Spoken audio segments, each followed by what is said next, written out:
جی لوگ پڑھنا چاہتے بھی ہیں یہ وہاں پر، اتنا اسلامیہ عظیم پڑھنا چاہتے ہیں. اللہ تعالیٰ ہم سے لے لے کام.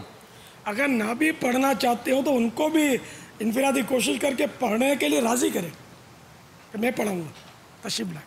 اب آج مدرسے میں اگر قرآن پڑھنے والا اس کے دل میں شوق پیدا ہو، کل درس نظامی کرے گا، پھر شوق پیدا ہو تو آگے جا کے کیا کیا بنے گا.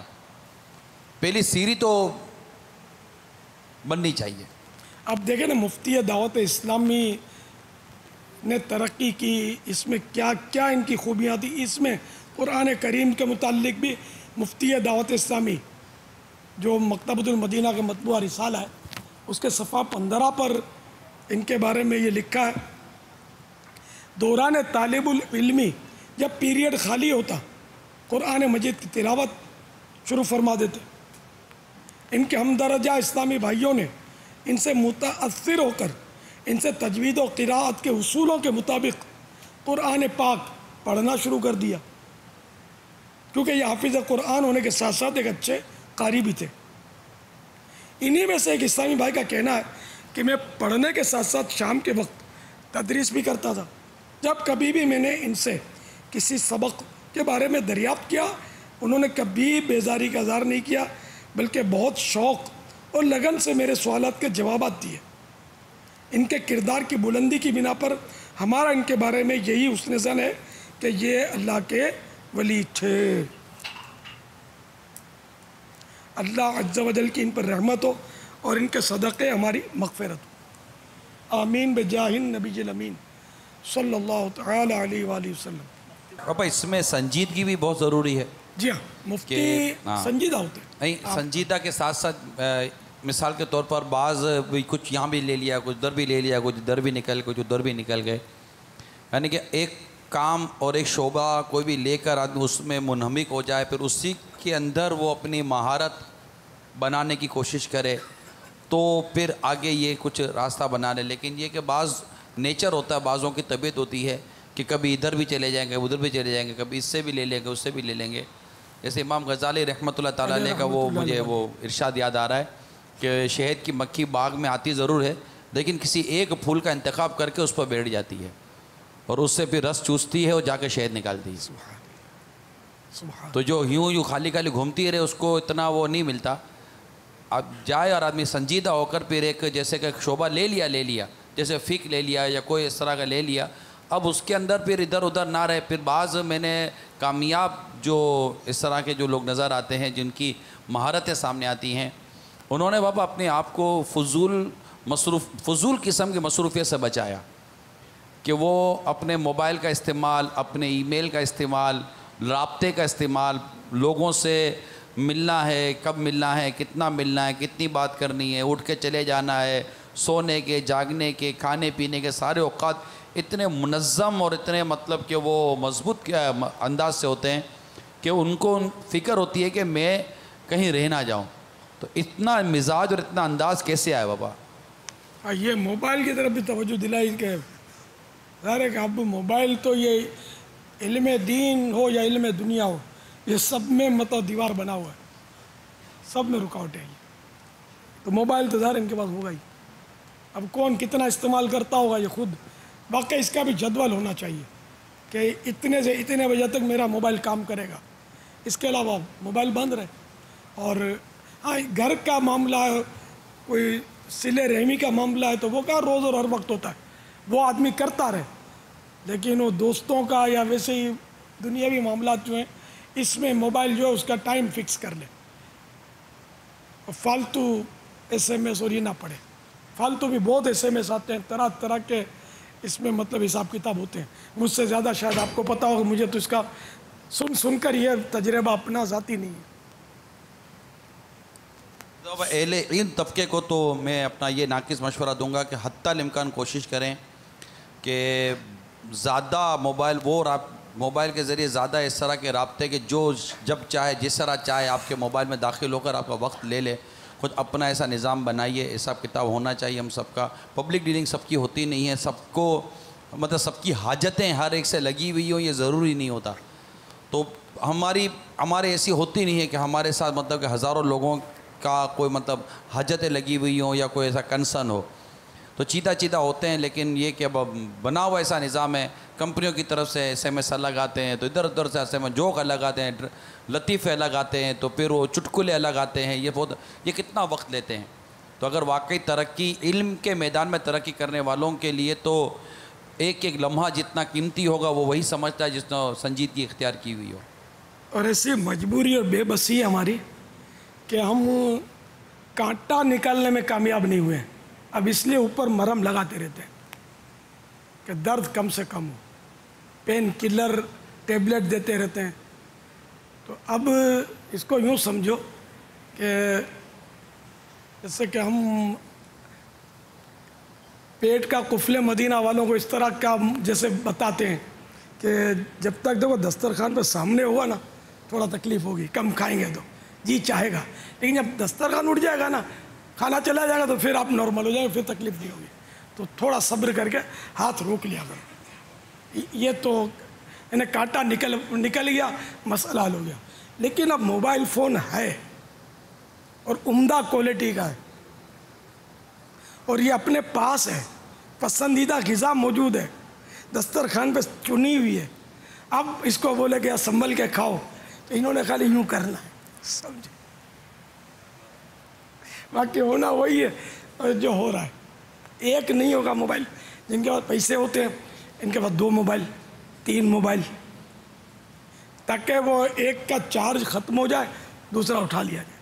ایک بعض سستے والے رکھتے ہوں گے کہ باہر نکلو کہیں آنا جانا موقع میں موقع تو سستے والا ہو تاکہ وہ ڈاکو چھینے تو سستا جائے. بھاری والا ہے تو وہ اہتمام کے ساتھ دن کے وقت لے کے نکلو، ایسے موقع پر تو اس راستے پہ تو یوں سب ان کی تقسیمیں بنی ہوئی ہوتی ہوں گی، سمجھے. تو اب موبائل فون ہو اور ہم کہیں کہ وہ اس کا جدول بناؤ اور نظام الاوقات ترتیب دو، تو اب یہ مرم ہی ہے، ٹیبلٹ ہے اور کیا. اس کا وقتی اثر ہی ہوتا ہے پین کلر گولیوں کا، پھر آدمی عادی ہو جاتا ہے، پھر پین کلر گولیاں بھی اثر نہیں کرتی نہ پھر ہماری باتیں بھی اثر نہیں کرتی. یار ان کا تو دھندا ہوا، جب دیکھو موبائل کے پیچھے ڈنڈا لے کے پڑے رہتے ہیں. باپا اب تو دعوت کے لیے الگ موبائل ہوتا ہے، کسی دعوت میں جانا ہے، جس طرح لباس مہنگا پہننا ہے تو موبائل بھی وہاں مہنگا والا لے کے جانا ہے. یہ بہت پہلے جو تھا نا، تو میں نے دوسرے ملک میں دیکھا تھا کہ وہاں بھی موبائل تو ذرا ان دنوں مہنگے ہوتے تھے. تو کبھی کسی پر امپریشن ڈالنا ہو نا، یا جیسے کہ وہ کسی پارٹی سے ملنے جانا ہو تو کسی کا موبائل لے کر تھوڑا وٹ، اس میں وٹ پڑتا تھا، میمنی وٹ پڑتا بولتے نا، وٹ پڑتا تھا، یہ روپ پڑتا تھا، یہ موبائل کے ساتھ جائے تاکہ یوں لگے کہ یار یہ بہت بڑی پارٹی ہے. تو پہلے موبائل جب آیا نا تو یہ پارٹیوں کے پاس ہوتا تھا، مالداروں کے پاس ہوتا تھا. تو جن دنوں موبائل مہنگا تھا ان دنوں مجھے کسی نے آفر کی تھی کہ میں وہ آپ کو ثواب کے لیے موبائل دینا چاہتا ہوں. تو میں تو باپا ہوں، میں سمجھ گیا تھا کہ میرا کام نہیں ہے. حالانکہ موبائل عام نہیں تھا، آپ لوگوں نے پتہ نہیں دیکھا بھی ہوگا تو دیکھا ہی ہوگا پارٹیوں کے پاس. میرا کام نہیں ہے، میں موبائل کیا کروں گا یار. پھر میرے کام بہت، میرے کو یقین مانے اتنا کام ہوتا میرے پاس کہ میں اگر کوئی نیند کی گولی کھا لوں، نیند نہ آنے کی گولی کھا لوں اور میرا دل لگے تو شاید میں وہ کر لوں گا، میں کام کروں. اگرچہ سست ہوں، کام نہیں کر پاتا میں، لیکن ایک یوں کہ میرا کام میرے پاس اتنا ہے، تحریری کام. اب دیکھو نا ہمارے اکابرین کیسی کیسی کتابیں چھوڑ گئے. اعلیٰ حضرت کے خالی فتوے لے لو، اعلیٰ حضرت نے یہ فتووں کے مجموعے خود تیار نہیں کیے، تیار کیے گئے. مدون کرنا جس کو آپ بولتے ہیں، ہے نا. بعد میں یا آپ کی حیاتی میں بھی تدوین تو ہوئی تھی، لیکن بعد میں ان پر مزید کام ہوا، اضافے ہوئے. 10 سال کے فتاوا تو کہاں گئے؟ اعلیٰ حضرت کے 10 سال کے فتاوا تو ملے ہی نہیں، کہاں گئے؟ خدا جانے اس میں کیا کیا خزانہ تھا جو چھپ گیا. تو جو چھپ گیا وہ ہمارے سامنے، ہم میں سے کتنے پڑھنے والے اس کو؟ 30 جلدیں. ان کے رسالوں کی تعداد کتنی ہے ہم کو یہی نہیں پتا، کہ صفحے کتنے یہ بھی گننے کا ٹائم نہیں ہے ہم کو. یہ کر گئے نا کام. کنز الایمان کا ترجمہ دے گئے، ہم میں سے پڑھنے والے کتنے؟ اچھا پھر دیگر کتابیں بتایا جاتا ہے کہ چھوٹے بڑے ملا کر 1000 نہیں بلکہ زیادہ، بعد میں گنتی ہوئی ہے کہ زیادہ ہے تعداد، گنتی ہوئی ہے بعد میں کہ مجھے یاد پڑا زیادہ تعداد ہے. تو ابھی اتنی ساری کتابیں یہ لکھ کر تشریف لے گئے، ہم کیا پڑھیں گے؟ نہ آتا کیا ہے؟ جذبہ ہی نہیں ہے. پھر موبائل فون نے تھوڑا بہت تھا وہ بھی دبا دیا جذبہ. اب اس میں جذبہ ہمارا سرایت کر گیا. تو یوں اچھا پھر اپنے اکابرین کو دیکھیں. بھائی طبرانی شریف کی جلدیں کتنی؟ طبرانی کبیر جو ہے موجم کبیر اس کی 25 جلدیں ہیں. 25 جلدیں. زخامت ایک ایک کی اس کی چھوٹی ہے. طبرانی کبیر کی جلدیں چھوٹی ہیں, چھوٹی چھوٹی جلدیں. چھوٹی چھوٹی جلدیں ہیں. باقی کے حدیث پر تو بڑی بڑی کتابیں پھر بھی 200-300 صفحے تو ہوں گے ہی. جی جی تقریباً. تو 25 جلدیں. اچھا بعض تفاسیر کی کتنی جلدیں؟ اتنی جلدیں. تو یہ خدا جانے انہوں نے لکھا کیسے ہوگا. یہ کرامت سے کم نہیں ہے, لیکن لکھا کیسے ہوگا ہم پڑھیں یہ ناممکن. اچھا مخطوطات سمجھتے یہ طبقہ سمجھتا ہوگا. ہاتھ سے لکھے ہوئے جو کتابیں یا جو بھی اوراق ہیں ان کی بھی ایک تعداد ہے. سرکار اعلیٰ حضرت کے مخطوطات پر تو الحمدللہ بہت کام ہوا, لیکن اب بھی بہت سارے مخطوطات تشریف فرما. ٹھیک ہے نا. تو اب یہ لکھ گئے, ہم چھاپ نہیں پائے. اگر چھپ گئے تو ہم پڑھ نہیں پائے. ہم لوگ کیا کریں گے؟ خیر میری خواہش یہ تھی کہ میں بھی کچھ لکھ کر چھوڑ جاؤں. اب میرے پاس تو الحمدللہ ایسا ادارہ ہے. دعوت اسلامی میری اپنی ہے, آپ کی اپنی ہے. آپ دعوت اسلامی ہے, میری ہے, میں آپ کا ہوں الحمدللہ. تو یہ کہ میں تو ایک 70 بھی لکھتا ہوں تو چھاپنے کے لیے میرے پاس پریس موجود ہے. یہ اللہ کا کرم ہے. ایک 70 بھی لکھتا ہوں تو ہے, چھاپنے والے موجود ہیں, سب کچھ ہے. تو میں اگر لکھ کر جاتا ہوں تو امید ہے کہ یہ چھپے گا.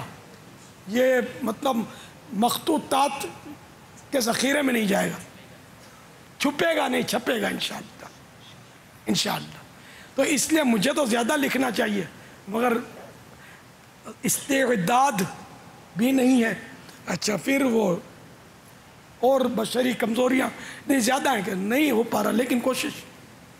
اب فیضان سنت آپ کو دی, آپ پوچھو بھائی کس کس نے پڑھی تو میرا دل ہی توڑ سکتے ہیں آپ, اور کیا کر سکتے ہیں. اب 2-3 ہاتھ اٹھ جائیں گے. اب کتنے ہاتھ اٹھے گنتی ہے. پوری فیضان سنت پڑھ لی ہے.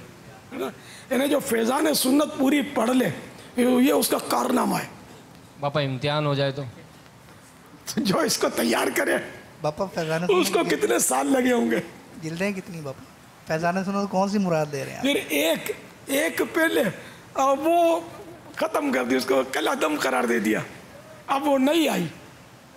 پھر غیبت کی تباہ کاریاں, پھر نیکی کی دعوت اس کی, اور اب تیسری دیکھو کب آتی ہے تیاری, اس کی بھی تھوڑی تھوڑی ہو رہی ہے. ٹک ٹک ٹک ٹک کب آئی یہ ان کو نہیں پتا ہوگا, بعضوں کو پتا ہوگا. جھوٹ کے خلاف جنگ جاری رہے, جھوٹ کے خلاف جنگ جاری رہے. جھوٹ کے خلاف جنگ. نہ جھوٹ بولیں گے نہ جھوٹ بلوائیں گے انشاءاللہ. یہ بھی انشاءاللہ تحریر کی تاریخ میں اضافہ ہوگا انشاءاللہ. اس میں ایسی جھوٹ کی مثالیں انشاءاللہ آپ پڑھ پائیں گے کہ انشاءاللہ اس طرح وہ جھوٹ کا مزید جو ہے نا یہ وہ وضاحت ہو جائے گی کہ جھوٹ کیا ہے. اتنا عام ہے جھوٹ کہ ہم بولتے ہوتے ہیں اور جھوٹ ہوتا ہے ان کو پتہ نہیں ہوتا. تو انشاءاللہ کوشش جاری ہے. آپ میری عمر میں, میرے وقت میں اور میرے جذبے میں برکت کی دعا فرمائیں. اللہ کرے کہ میں جیتے جی یہ بھی پوری کر لوں. کفریہ کلمات کے بارے میں سوال جواب پڑھی کسی نے؟ اچھا اس کا رجحان بہت ہے پڑھنے کا الحمدللہ. نہیں جنہوں نے نہیں پڑھی ان کو ہی پڑھنی چاہیے. یہ تو فرض علوم پر مشتمل ہے اور بہت ضروری ہے. ورنہ بعض اوقات اہل علم بھی بول دیتے ہیں, مطلب ویسا بول دیتے ہیں کہ پھنسا دیتے ہیں. اور بعض اوقات وہ کفر بھی ہوتا ہے. نظر اہل علم آتے ہیں یا اہل علم کے حوالے سے ان کی پہچان ہوتی ہے, لیکن کفریہ کلمات پر ان کی نظر نہیں ہوتی. یہ بہت ضروری ہے. اس کتاب کے ذریعے ہی ضروری نہیں ہے کفریہ کلمات کی معلومات ہونی چاہیے, چاہے کسی بھی ذریعے سے ہو. اس دور میں اردو میں الحمدللہ ہمارے لیے کچھ آسان انداز میں ہی ہے. عربی کتابوں میں تو اب وہ کتنا آپ پڑھ سکتے ہیں آپ کو پتہ ہوگا, اور پڑھ کر سمجھ کتنا سکتے ہیں. پھر یہ کہ وہ دور اب جدید کفریات، ہر دور میں، ہر قوم میں، ہر ملک میں، ہر علاقے میں جدا جدا کفریات بکے جاتے ہوتے ہیں. بعض جگہ یہی کفر ہوتا ہے، بعض جگہ یہی جملہ کفر نہیں ہوتا، ایسا بھی ہوتا ہے. وہاں بطور محاورہ مستعمل ہوتا ہے. اور یہ چونکہ التزامی کفر تو ہوتا نہیں ہے.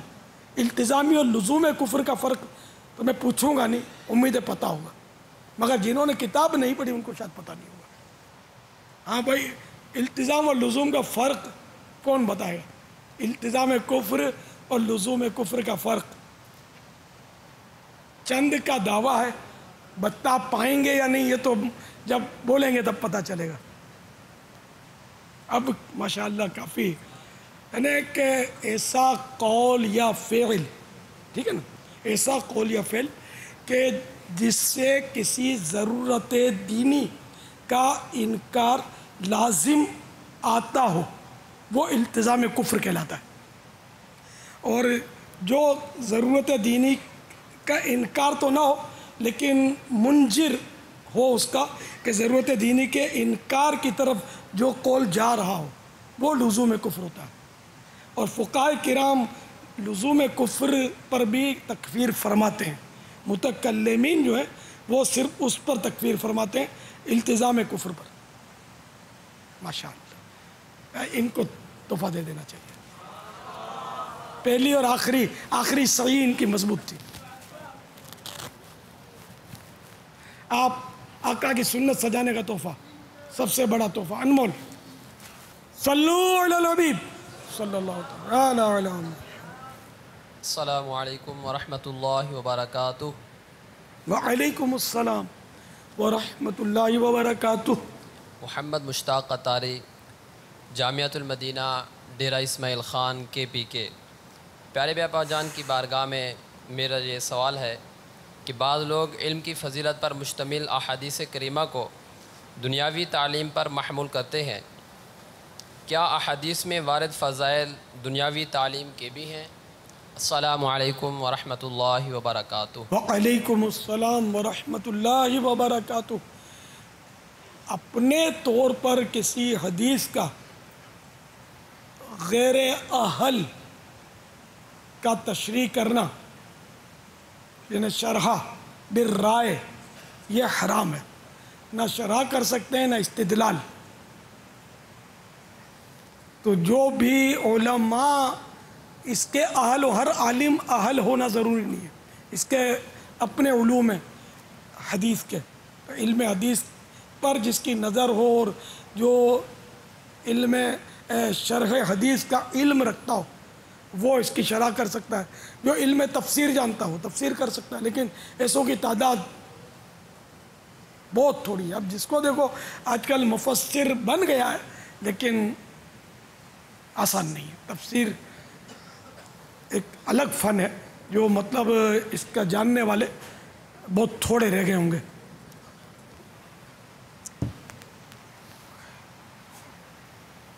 تو اس لیے مطلب یہ کہ عوام تو واقعی یعنی کہ اپنی اسکول چلانے کے لیے، دنیاوی ادارے تعلیمی چلانے کے لیے بھی احادیث مبارکہ کا استعمال کرتے ہیں اور اس پر باقاعدہ بولتے ہیں کہ حدیث میں بھی تو یوں ہے، ہم علم کو عام کر رہے ہیں. تو اور وہ علم جیسا بھی ہو، اب اس پر کیا بحث کرنی تھی. دنیاوی علوم آپ کو تقریباً اندازہ ہوتا ہے کہ ان میں دین کتنا ہوتا ہے. تو یہ نہیں کرنا چاہیے، یہ شرعاً بھی جائز نہیں ہے. ہاں اگر کوئی ایسی روایات بھی ہیں کہ جو دنیاوی علوم کی طرف اشارہ کرتی ہوں تو اس کا بھی انکار نہیں ہے، تو یہ علماء بتائیں گے کہ بھئی اس سے مراد یہ اور اس سے مراد یہ ہے. اپنی مرضی سے احادیث مبارکہ چھانٹ نہ لی جائے.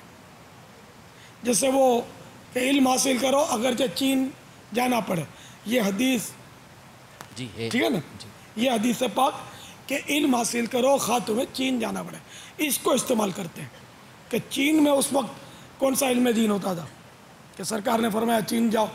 دنیاوی علوم مراد ہیں اس سے، معاذ اللہ یوں مطلب لیتے ہیں، حالانکہ یہ ان کی جہالت ہے. اس سے مراد غالباً محدثین نے یہ لیا ہے کہ چاہے کتنی دور جانا پڑے علم دین حاصل کرو، کہ چین بہت دور مانا جاتا تھا.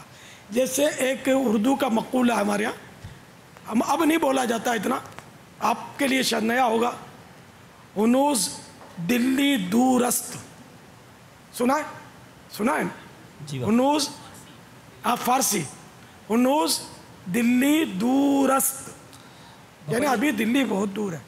باپا چین واقعی جو ہے نا عرب شریف سے بہت دور ہے. جی ہاں, یعنی ہزاروں کلومیٹر کا راستہ ہے. اب بھی اگر فلائٹ لی جائے تو کم از کم 10-12 گھنٹے نان اسٹاپ فلائٹ ہوگی. اتنا دور ہے چین, 10-12 ہزار کلومیٹر تقریباً اس کا فاصلہ بنتا ہے. گھوڑے سے اونٹوں سے کیسے اب کتنا وقت اس میں لگتا ہوگا اگر. اور وہاں پاپا مزار شریف بھی ہے صحابی رسول کا. سبحان اللہ, پہنچے ابھی وہاں. جی پاپا وہاں تک گئے, اور کیسے گئے؟ دنیاوی علوم کے لیے نہیں, صحابہ کرام کا جو قدم اٹھتا تھا وہ اللہ کے لیے ہوتا تھا علیہم الرضوان. تو یوں مطلب اپنی مرضی سے اس کی شرح نہ بیان کی جائے. السلام علیکم ورحمۃ اللہ وبرکاتہ. وعلیکم السلام ورحمۃ اللہ وبرکاتہ. پیارے باپا جان کی بارگاہ میں عرض ہے, جو بچے ذہنی طور پر کمزور ہوتے ہیں, درس نظامی کے نصاب کو مکمل نہیں کر پاتے, اور پھر امتحانات میں ناکام ہو جانے کی وجہ سے دل برداشتہ ہو کر جامعہ چھوڑنا چاہتے ہیں, ایسے حالات میں ناظم جامعہ کو کس انداز میں طلباء کو سمجھانا چاہیے, رہنمائی فرما دیجئے. السلام علیکم ورحمۃ اللہ وبرکاتہ. وعلیکم السلام ورحمۃ اللہ وبرکاتہ. ان کو علم دین کے فضائل بیان کیے جائیں طلباء کو, اور دنیاوی علوم کی مثال اس میں چل جائے گی کہ دنیا میں جو فیل ہوتے ہیں کون سا اسکول یہ پڑھنا چھوڑ دیتے ہیں, بلکہ جیسے کہ سی اے ایک ڈگری آتی ہے, اس میں تو شہر بھر میں گنتی کے تو پاس ہوتے ہیں, باقی سب فیل ہو جاتے ہیں. پھر دوسرے سال, پھر تیسرے سال, وہ مطلب مسلسل کئی سال تک یہ امتحان دیتے رہتے ہیں, تیاریاں کرتے رہتے ہیں. بہت تھوڑے پاس ہوتے ہیں اس میں. لیکن آپ نے شاید ہی سنا ہو کہ وہ یہ سی اے کرنا کسی نے چھوڑ دیا ہو, بہت کم ہی سنا ہو, پھر بھاگتا ہے. تو اس لیے جب دنیاوی ڈگری کا خواہش مند اس کا پیچھا نہیں چھوڑتا تو رضا الہی کا طلبگار علم دین کیوں چھوڑ بیٹھے؟ بھائی فیل یا پاس ہونے پر تو علم دین کا انحصار نہیں ہے, یہ تو اب ہمارے موجودہ انداز ہیں, ورنہ اصل تو علم دین اور رضا الہی, پاس ہو یا نہ ہو معاملہ تو علم دین کا ہے. اب کوئی نقلیں کر کے پاس بھی ہو گیا تو اس کو فائدہ کیا ہوگا؟ تو گناہ گار ہوگا, دھوکہ دیا اس نے. پھر اس کی ڈگری اس کو قبر میں پتہ نہیں وہ کاغذ آگ کا بن کے لپٹ جائے گا, چپک جائے گا, کیا ہوگا خدا بہتر جانے. یہ ڈرانے کے لیے بول رہا ہوں کہ یعنی کہ وہ تو عذاب کا حقدار ہے, دھوکہ دے کے اس نے سند حاصل کی. آج کل تو گھر بیٹھے سندیں مل جاتی ہیں. تو اس لیے مطلب طلباء کو یہ دونوں مثالیں دے کر سمجھانا مفید ثابت ہو سکتا ہے. اس میں شفقت ہو, تانے نہ ہو, اور اس کو احساس محرومی نہ دلایا جائے کہ تو اکھڑ ہے, تو گھومتا پھرتا رہا, تو نے تعلیم حاصل نہیں کی, تم نے دھیان نہیں دیا, اب تم یوں کرو. تو خیال رکھنا پہلے کی طرح اس طرح نہیں وہ ٹلے لگانا. ٹلے بولتے کیا بولتے ہیں ہم تو گلٹے بولتے تھے اسکول لائف میں. تو اس طرح مطلب یہ کہ نہیں کرنا. تو اس طرح اس کو تانے کرتے دیں گے, تانے اور طنز کے ساتھ سمجھائیں گے تو نہیں سمجھیں گے, مشکل ہے. پیار محبت سے علم دین کے فضائل یا کچھ بھی ہو یار, علم دین تو حاصل ہوگا نا تم کو.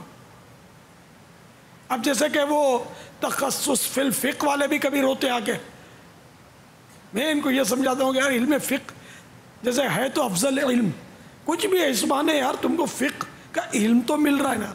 اب مفتی بننا ٹھیک ہے منزل ہے آپ کی, لیکن مفتی نہ بھی بن پائے لیکن فرض علوم کتنے حاصل ہو جائیں گے, اور اس کے علاوہ فقہی معلومات کتنی حاصل ہو جائیں گے. یہ تو آپ کو معلوم ہوگا کہ علم فقہ سب میں افضل ہے, علم فقہ. تو یوں تخصص فی الفقہ اگر نہیں بھی اس میں اتنا وہ یہ ذہین, تب بھی اگر کرتا ہے تو نقصان کیا ہے نا, نفع ہی ہے. اس معنی کچھ تو سیکھ رہا ہے, اور کچھ کیا بہت کچھ سیکھ رہا ہے الحمدللہ. اللہ کی رضا کی نیت ہوگی تو انشاءاللہ بیڑا پار ہو جائے گا. بس سیکھنے والے کو اس بات کو